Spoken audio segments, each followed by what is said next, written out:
Good morning, students. Today we are studying chapter 2, The Sound of Music.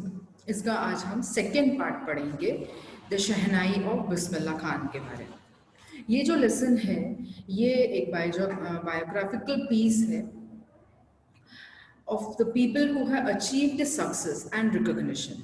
ऐसे लोगों के बारे में जिन्होंने सक्सेस अचीव की है, रिकग्निशन अचीव किया है। इसका जो सेकेंड पार्ट है जो आज हम पढ़ने वाले हैं, वो जो यूनिट है, it encourages the student to think about the rich heritage of Indian music. Indian music का जो विरासत है ना, बहुत ही अमूल्य विरासत है हमारी ये, उसके बारे में हम इस पार्ट में पढ़ेंगे। म्यूजिकल इंस्ट्रूमेंट्स के बारे में पढ़ेंगे। The portraits of the musicians given in the beginning may be supplemented by others. ठीक है, तो इस तरीके से हम अब शहनाई वादक जो थे हमारे बिस्मिल्लाह खान, उनके बारे में ये वाला जो पीस है, हमारा जो पार्ट है, उसको अब हम पढ़ने जा रहे हैं। Emperor Aurangzeb banned the playing of the musical instruments called pungi in the royal residence for it had a shrill, unpleasant sound. अब उस समय की बात है जब औरंगजेब यहाँ का एम्परर था, राजा था, तो उन्होंने क्या किया था, बैन कर दिया था पुंगी को बजाना। पुंगी इस तरीके से एक लंबी सी शहनाई टाइप की होती है पुंगी, उसे बैन कर दिया था क्योंकि उसका साउंड उसे अच्छा नहीं लगता था। पुंगी becomes the generic name for dreaded noise maker, है ना। आजकल भी अपने बच्चे देखा होगा, पी पी पी करके पुंगी टाइप बजाते रहते हैं। Few had thought that it would one day be revived. कुछ लोगों ने सोचा कि एक दिन वापस से वो रिवाइव्ड होगी। A barber of a family of professional musicians, अब एक बार्बर था, प्रोफेशनल जो म्यूजिशियंस होते हैं उनकी फैमिली में एक बार्बर था। Who had access to the royal palace, वो ज़्यादातर वो भी रॉयल पैलेस में भी जाता था, राजमहल में भी मतलब जाता था। Decided to improve the tonal quality of the pungi.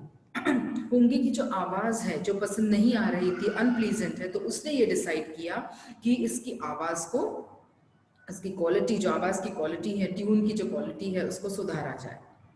He chose a pipe with a natural hollow stem that was longer and broader than the pungi. उसने एक दूसरा पाइप लिया जो पुंगी से ज़्यादा ब्रॉड था, उससे ज़्यादा लंबा था।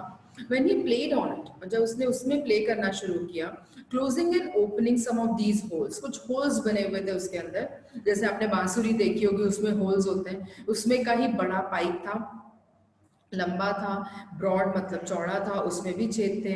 तो इस तरह से उंगली से कुछ छेद को, किसी को बंद करना, किसी को ओपन करना, इस तरीके से जब उसने उसे प्ले करना शुरू किया तो सॉफ्ट एंड मेलोडियस साउंड्स, उसमें से सॉफ्ट एंड बहुत ही मेलोडियस साउंड आने लगा, प्रोड्यूस होने लगा।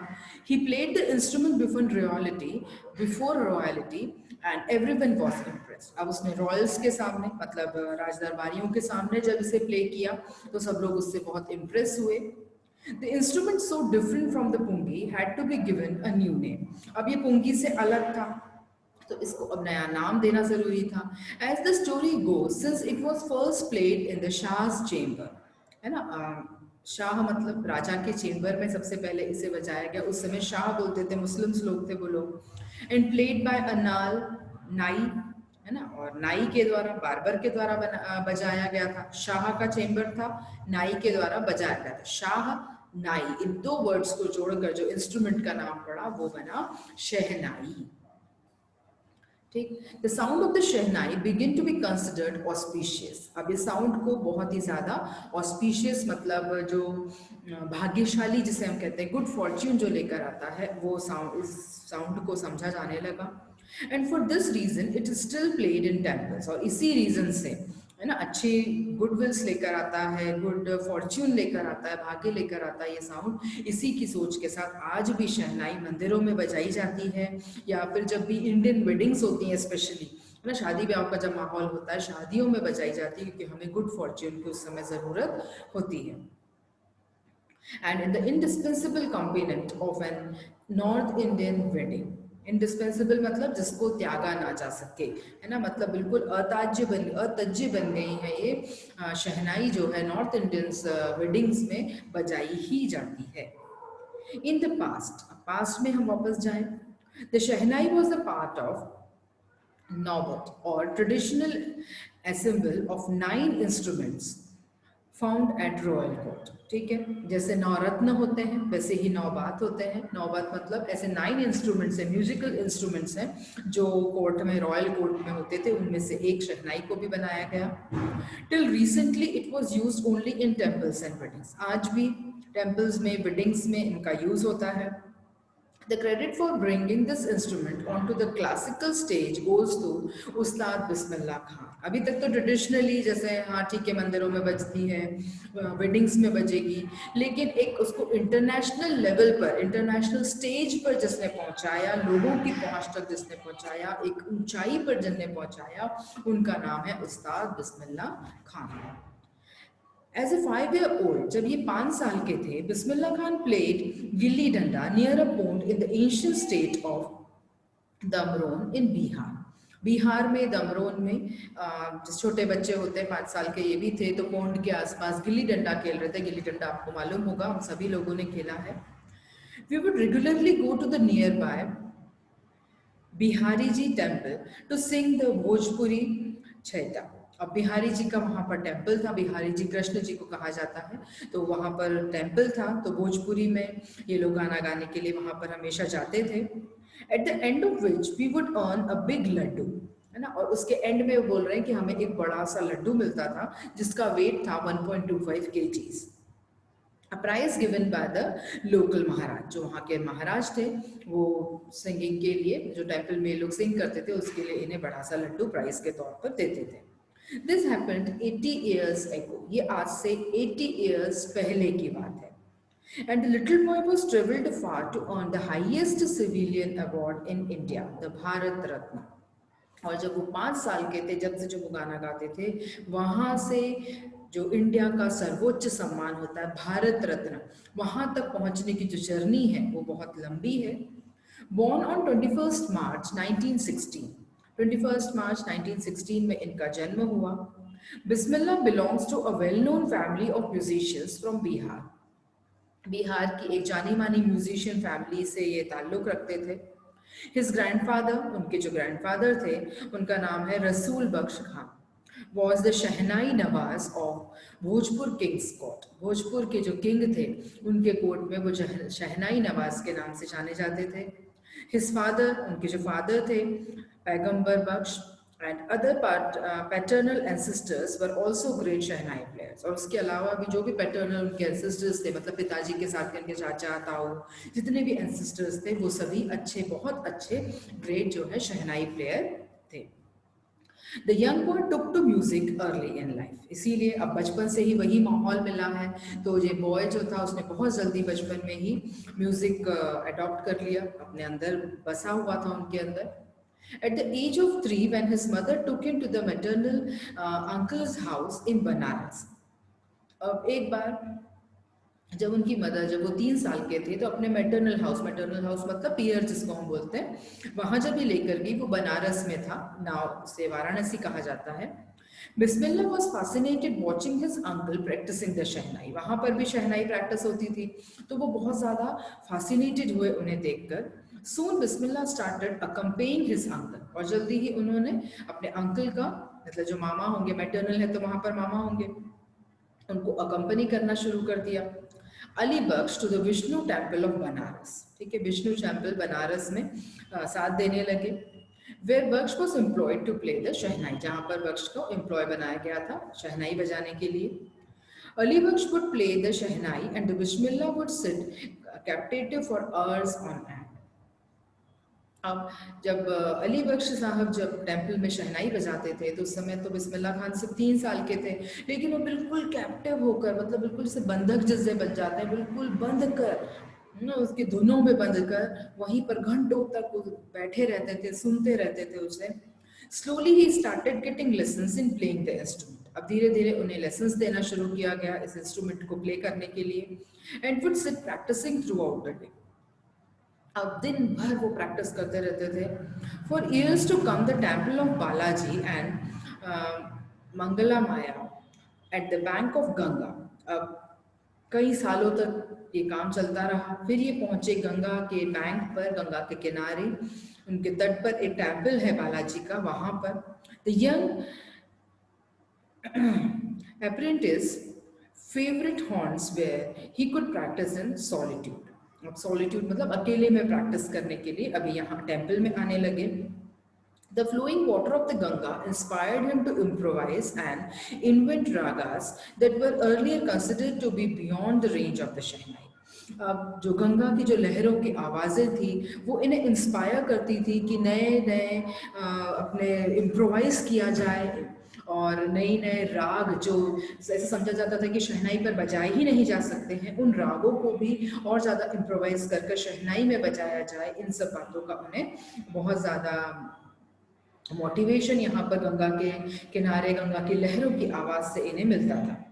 एट द एज ऑफ 14, अब ये 14 के हो चुके हैं, बिस्मिल्लाह accompanied his uncle to the Allahabad music conference. Allahabad में म्यूजिक कॉन्फ्रेंस हुई, वहां पर ये अपने अंकल के साथ पहुंचे। At the end of his recital Ustad Faiyaz Khan patted the young boy's back and said, अब जब एंड हुआ इनका रिसाइटेशन का मतलब बजाने का, तो जो वहाँ पर उस्ताद थे फैयाज खान, उन्होंने पैट किया, पैट करना मतलब पीठ थपथपाई इस बॉय की, और क्या कहा, work hard and you shall make it, है ना, और वर्क हार्ड करो और तुम कर सकते हो। With the opening of the All India Radio in Lucknow in 1938, अब 1938 में ऑल इंडिया रेडियो का ओपनिंग हुआ लखनऊ में, केम बिस्मिल्लाह बिग ब्रेक, यहाँ पर बिस्मिल्लाह खान को बहुत बड़ा ब्रेक मिला। He soon became an often heard shehnai player on radio, और ज़्यादा से ज़्यादा सुना जाने वाला शहनाई प्लेयर रेडियो पर बिस्मिल्लाह खान बन गए। When India gained independence on 15th अगस्त 1947, जब इंडिपेंडेंस हुआ, भारत जब स्वतंत्र हुआ 15 अगस्त 1947 को, Bismillah Khan became the first Indian to greet the nation with the shehnai. Bismillah Khan जो है फर्स्ट इंडियन बने, उन्होंने पहली शहनाई बजाकर नेशन को, स्वतंत्र भारत को में सबसे पहली शहनाई बजाई और ग्रीट किया पूरे इंडिया को। He poured his heart out into Rag Kafi from the Red Fort to an audience which includes Pandit Jawaharlal Nehru, who later gave him famous Tryst with Destiny speech. अब इन्होंने 15 अगस्त 1947 को, जिस दिन हमारा भारत स्वतंत्र हुआ, लाल किले पर सबसे पहले, उस समय जवाहरलाल नेहरू जो उस समय के प्रधानमंत्री थे, पहले प्रधानमंत्री थे, वो भी वहाँ पर मौजूद थे, उनकी मौजूदगी में सबसे पहले लाल किले पर इन्होंने शहनाई बजाई, राग बजाया, राग कैफी बजाया, और बहुत ज़्यादा ये फेमस हुआ। Bismillah Khan has given many memorable performances both in India and abroad. Bismillah Khan ने बहुत से स्मरणीय जो बोलेंगे परफॉर्मेंसेस दिए, इंडिया में भी एंड अब्रॉड भी। His first trip abroad was to Afghanistan, पहली ट्रिप जो अब्रॉड की थी, बाहर की थी, वो थी अफगानिस्तान की। Where king Zahir Shah was so taken to in the maestro that he gifted his princess Persian carpets and other souvenirs। अब वहाँ के जो राजा थे वो इतना ज़्यादा प्रभावित हुए, इतना ज़्यादा खुश हुए कि इन्होंने अपने प्राइसलेस जो उनके पर्शियन कार्पेट्स थे, बहुत सारे अमूल्य उपहार इन्हें दिए।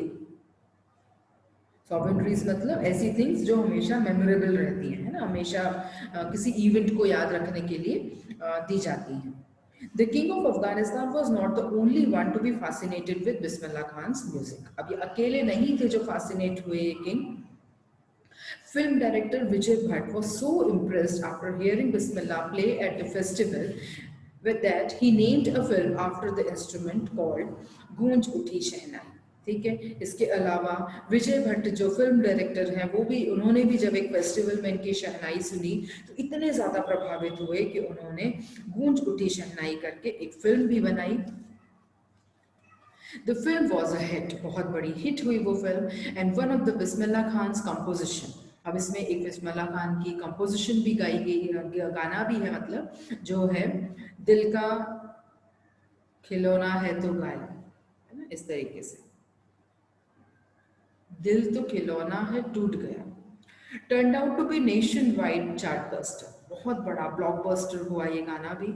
डिस्पाइट दिस, इसके अलावा huge success in the colloidal world, पूरे वर्ल्ड में बहुत ह्यूज सक्सेस इन्होंने पाई। Bismillah Khan ventures in the film music were limited to two, है ना, ज़्यादा उन्होंने फिल्म म्यूजिक में ज़्यादा उन्होंने काम नहीं किया। विजय भट्ट की गूंज उठी शहनाई एंड विक्रम श्रीनिवासन कनाडा वेंचर है Sanadi Appanna. I just can't came to term with the artificiality and the glamour of the film world, he says with emphasis. और वो क्या बोलते थे कि मुझे जो फिल्म जगत की जो आर्टिफिशियलिटी है, ग्लैमर है, इस वर्ल्ड में मुझे नहीं आना है। Awards and recognitions came thick and fast, बहुत सारे अवार्ड्स, बहुत सारा रिकॉग्निशन, सम्मान बहुत तेजी से आने लगा। Bismillah Khan became the first Indian to be invited to perform at the prestigious Lincoln Center hall in the United States of America. ठीक है, तो ये पहले थे जिन्हें यहाँ, तो ये पहले म्यूजिशियन थे जिन्हें जो अपनी सेंट्रल हॉल है, प्रेस्टिजियस लिंकन सेंट्रल हॉल में जो यूनाइटेड स्टेट ऑफ अमेरिका में है, वहाँ पर परफॉर्मेंस देने के लिए इन्हें इनवाइट किया गया। He also took part in the world exposition in Montreal, वहाँ पर भी इन्होंने पार्ट लिया। In the Cannes art festival and in the Osaka trade fair, हर जगह के फेयर्स, हर जगह के आर्ट्स फेस्टिवल्स, हर जगह इन्हें इन्वाइट किया जाने लगा। So well known did he become internationally that an auditorium in Tahrir was named after him. इतना ज़्यादा इन प्रसिद्धि हुई, इतना ज़्यादा इनके इंटरनेशनली भी नोन हो गए कि ताहरीन में भी एक जो ऑडिटोरियम है ये उससे इन्हीं के नाम पर बनाया गया है, जिसका नाम है ताहिर मुर्सेक उस्ताद बिस्मिल्लाह खान। नेशनल अवार्ड्स, इसके अलावा बहुत सारे नेशनल अवार्ड्स मिले हैं, जैसे Padma Shri, Padma Bhushan and the Padma Vibhushan was conferred on him. तीनों अवार्ड जो भारत के सब बड़े बड़े अवार्ड्स जिन्हें कहा जाता है सर्वोच्च पुरस्कारों में गिने जाते हैं, वो तीनों अवार्ड्स इन्हें मिल चुके हैं। In 2001 Ustad Bismillah Khan was awarded India's highest civilian award, Bharat Ratna, सबसे बड़ा भारत का सम्मान, भारत का अवार्ड भारत रत्न भी 2001 में इन्हें मिला। With the coveted award resting on his chest and his eyes glinting with rare happiness, he said, इस अवार्ड को अपने इस तरीके से सीने से लगाकर आइज उनकी पूरी नम हो चुकी थी, उन्होंने क्या कहा, all I would like to say is, सिर्फ जो मैं कहना चाहता हूँ वो ये है कि टीच योर चिल्ड्रन म्यूजिक, अपने बच्चों को भी म्यूजिक सिखाएं। This is Hindustan richest tradition, Bharat का सबसे अमूल्य ट्रेडिशन है ये। Even the west is now coming to learn our music, यहाँ तक कि पश्चिम के लोग भी हमारे म्यूजिक को सीखने के लिए आ रहे हैं, तो हमें तो अपने म्यूजिक को अपने बच्चों को सिखाना ही चाहिए। In spite of having travelled all over the world, all over the world तो वो ट्रेवल करते ही थे। Khan Sahab as he is founded fondly called, है ना, उन्हें ज़्यादातर प्यार से खान साहब कहा जाता था, is excitedly fond of Banaras and Dumraon and they remain for him the most wonderful towns of the world. दुनिया में तो घूमते ही थे, लेकिन जो बनारस है और जो उनका धामरून है, जहाँ उनका जन्म हुआ, जहाँ उनकी माँ थी, है ना, माँ का पियर था, मतलब जहाँ उन्होंने सब कुछ सीखा था बनारस में, तो वो जो है वो सबसे best towns of the world उनके लिए थे। A student of his once wanted him to head the Shehnai School in the USA. एक स्टूडेंट जो था उनका वो भी यूएसए में हेड था, हेड बनाना चाहता था। And the student promise to recreate the atmosphere of Banaras by replicating the temples there, और उसने क्या प्रॉमिस किया कि आपको बनारस बहुत पसंद है, तो यूएसए में भी मैं वैसे के वैसे टेम्पल्स बनाऊंगा जैसे बनारस में है, और बनारस को रिप्लिकेट कर दूंगा यहाँ पर। But Khan Sahab asked him if he would be able to transport river Ganga as well. अब जो उसने जब ऐसा कहा कि मैं बिल्कुल बनारस का रेप्लिकेशन यहाँ बना दूंगा, मतलब बनारस के जैसा ही बनारस यहाँ बना दूंगा, तो बिस्मिल्लाह खान जी ने क्या कहा कि क्या आप वहाँ से गंगा को भी ला सकते हैं, क्योंकि बनारस में तो गंगा जी हैं। Later he is remembered to have said, और ये उन्हें याद, उन्होंने ऐसा कहा था, ये हमेशा याद रखा गया। That is why whenever I am in the foreign country I keep yearning to see Hindustan, इसीलिए मैं जब भी फॉरेन कंट्रीज में जाता हूँ तो बोल रहे हैं कि मैं हिंदुस्तान को ही देखता हूँ, याद करता हूँ। While in Mumbai I think of only Banaras, और जब मैं मुंबई में होता हूँ तो मैं सिर्फ बनारस के बारे में सोचता हूँ, होली गंगा के बारे में सोचता हूँ, एंड वाइल इन बनारस, और जब मैं वहाँ बनारस में होता हूँ आई मिस द यूनिक मठा ऑफ धामरू, है ना, और जब मैं यहाँ होता हूँ तो मैं धामरून को मिस करता हूँ। Ustad Bismillah Khan life is a perfect example. Ustad Bismillah Khan की जो लाइफ है एक परफेक्ट एग्जाम्पल है। किसका एग्जाम्पल है ये? Rich cultural heritage of India, one that effortlessly accepted that a devout Muslims like him very naturally play the Shehnai every morning at the Kashi Vishwanath temple। किस तरीके से example है वो? हमारी जो भारतीय विरासत है, क्या विरासत है हमारी? अनेकता में एकता की विरासत। हमारे यहाँ किसी भी प्रकार के धर्म के नाम पर किसी भी तरह की जो अलगाव है वो नहीं होता था। वो इस बात से प्रूव होता है कि जो ये शहनाई वादक है एक बहुत ही डिवोटेड मुस्लिम है। उसके बाद भी मॉर्निंग में सबसे पहली जो शहनाई होती है काशी विश्वनाथ टेम्पल में, वो इनके द्वारा ही बजाई जाती थी। Ustad Bismillah Khan passed away on 21st August 2006 at the age of 90 after a prolonged illness, है ना, बहुत लंबी बीमारी के बाद 2006 में 21st August 2006 में इनकी मृत्यु हो गई। He was given a state funeral and the government of India declared one day of national mourning। एक दिन का शोक भी मतलब घोषित किया गया। ठीक है, तो इस तरीके से बिस्मिल्लाह खान जो है रिचेस्ट हेरिटेज है हमारे म्यूज़िक की, हमारे इंडियन म्यूज़िक की, और वो किस तरीके से बताते हैं कि बच्चों को भी म्यूज़िक सिखाया जाए और अपने हेरिटेज को, अपनी विरासत को संभाल कर रखा जाए। तो यही चीज़ इस लेसन में बताई गई है।